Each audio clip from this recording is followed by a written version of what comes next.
के मारल हाल सुनावो तानी मिलल में हर कैरेक्टर के ढीला काटतिया यार संग चानी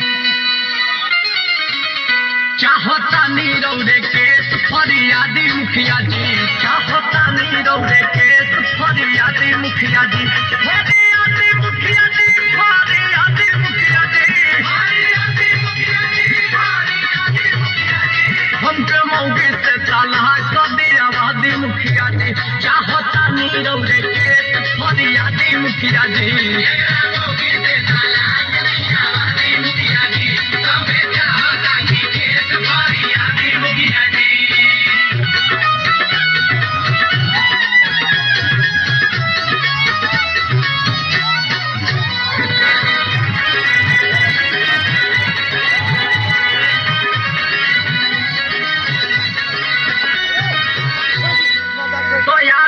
उड़ावे गुल छोड़े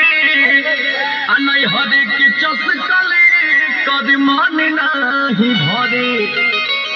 हमारा गैर हाजिरी में आवताब धरे अब पीठ पीछे मौकी से वैसे मौज करे तो काहे नाही उठी लहर जहर भैल